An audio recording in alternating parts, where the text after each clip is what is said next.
আজকে একটু মেকআপ দিয়ে আসছে ন্যাচারালি অনেক সুন্দর না? এবং আমাদের টিম থেকে ডিরেক্টর সহ আমরা কেউ ওকে যখন আমাদের প্রি প্রোডাকশনের কাজ চলতো তখন আমরা কেউ মেকআপ করতে দিতাম না, খুব অখুশি থাকতো প্রথম কিন্তু আস্তে আস্তে আস্তে আস্তে বুঝতে পারছে যে মেকআপ না করলেও নারীরা যে সুন্দর। হ্যাঁ, এই যে নিশু ভাই যে একটা কথা বললো অখুশি থাকতাম, ডিরেক্টর আমি কি অখুশি থাকতাম? কিছুটা আসলে সাপোজ কি হয় মেয়েরা যেমন যে ভুরু প্লাক করে, হ্যাঁ গ্রামের মেয়েরা তো করতে টু বি পারে। ভেরি অনেস্ট, এই স্যাক্রিফাইসটা কিন্তু একটা মেয়ের জন্য অনেক বড় একটা ব্যাপার, যে তারা আপার লিপ করতে পারবে না, তারা ভ্রু প্লাক করতে পারবে না, এবং মাসকে মাস যায় তারা ফেসিয়ালও করতে পারে না। পূজার মেকআপ নিয়ে তাহলে একটু বেশি করেই বলতে হয়।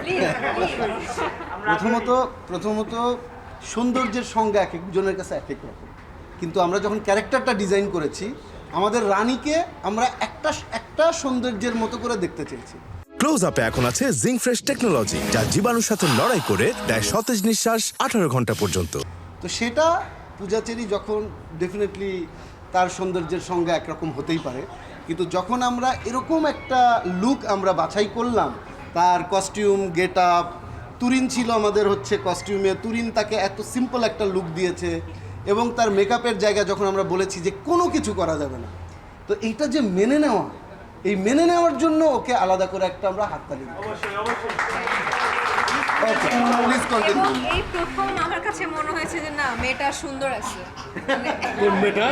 রানী মেকআপ ছাড়া যে ভালোই লাগে, এত একটা মানুষকে যে মেকআপ ছাড়া এত ভালো লাগে, এবং সে তার কোনো ভ্রু প্লাক নেই, তার কোনো কিছু করা নেই।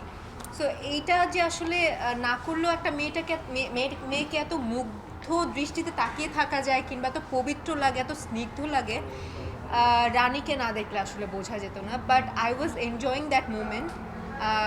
হয় না, এর আগে যতগুলো কাজ করেছি মুখে এক পরত মেকআপ নিয়ে কাজ করতে হয়, বা মাঝে মাঝে ঠিক করো, এই কাজ করতে গিয়ে আমার কোনো প্যারা নিতে হয়নি। তখন মনে হয়েছে ও আমি তো মেকআপই করিনি, উল্টা আরও চোখের নিচে কালি দিতে হয়েছে, কত কি করতে হয়েছে, বাট আই ওয়াজ এনজয়িং। আমি এরকমভাবে করতে পারবো কিনা জানি না, এরকম কাজ আরও করতে পারবো কিনা জানি না, বাট এইটা আমার one of the best character হয়ে থাকবে, এবং আমি চেষ্টা করব পরবর্তীতে মেকআপ না করে কাজ করতে। ক্যারেক্টারকে ক্যারেক্টারের মতো লাগতে হবে, এটাই হচ্ছে বিষয়। যে এখানে শাহজাহান ইসলাম নূর একজন বাংলাদেশি মুসলমান, তাকে কেমন দেখতে হবে, একজন রানী তাকে কেমন দেখতে হবে। মাঝখানে আমি ফেসবুকে পোস্ট দেখলাম নূর, পাশে হচ্ছে রানী, তারপরে সবাই বলা শুরু করলো নুরানি। এটা আমি বানাইছি, নুরানি, তাই না? ওকে, নুরানি। তো নুরানি মানে কি? নুরানি কিন্তু অনেক পিওর না, পিওর নূর, এটা হচ্ছে নুরানি।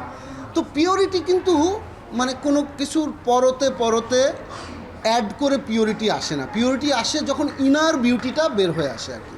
তো এই যে একটা ক্যারেক্টারকে তৈরি করা, যে রানী কেমন হবে, খুবই সিম্পল হবে বাট খুব মায়াবী হবে, মায়াবী সুন্দর হবে, তো এটা আমরা সবাই বিশ্বাস করি। আবার যখন নূরের অনেকগুলো লুক আমরা দেখলাম না, যে রানীরও দেখেছি একটা বিয়ের লুক দেখেছি, একটা দেখেছি ওর যখন খুব সুন্দর সুইট একটা মোমেন্ট, আর একটা দেখেছি ওর যখন স্ট্রাগলিং লুক সেরকম।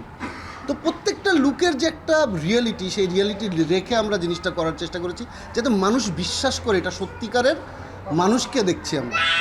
এবার যদি আমরা নূরের লুক নিয়ে আসি, একটা মানুষ কতটা প্রতিকূল পরিস্থিতিতে পড়লে কি হতে পারে, আমরা মনে হয় অনেকবার ওর ফেসের উপরে আমরা কি পরিমাণ এক্সপেরিমেন্ট করছি, যে ওর এখান থেকে কিন্তু চামড়া উঠে যাচ্ছিল, এতবার মেকআপ আমরা করে করে আমরা বুঝতে পারছিলাম না যে কতটুকু বেশি, এটা কি বেশি লাগছে কিনা, এই যে মায়ের দাগটা এটা কম লাগছে কিনা, এটা রিয়েল কিনা।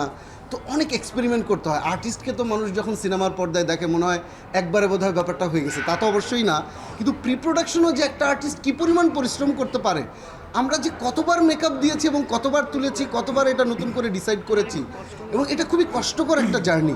মানে আছে না, ব্লাড ট্লাড নিয়ে কাজ করা খুবই কষ্টকর একটা জার্নি, কিন্তু প্রত্যেকটা জায়গায় এই যে একটা নূরের যে মানে একদম গল্পের ভেতর দিয়ে, গল্প তো সিনেমা হলে মানুষ দেখবে, ডিটেল রিভিল করব না, কিন্তু প্রত্যেকটা লুক নিয়ে কাজ করতে হয়েছে, এবং সব যেন রিয়েল লাগে, সেটাই একমাত্র আমাদের সবার চাওয়া ছিল। আর আবার আরেকটা কথা বলি, শুধু মেকআপেও হয় না, আপনি খুব রিয়েল মেকআপ দিলেন কিন্তু ভেতর থেকে আর্টিস্ট ফিল করতে পারলো না, মেকআপটা ক্যারি করতে পারলো না, তাহলে এই ক্যারেক্টার মানুষ কেউ বিশ্বাস করবে না।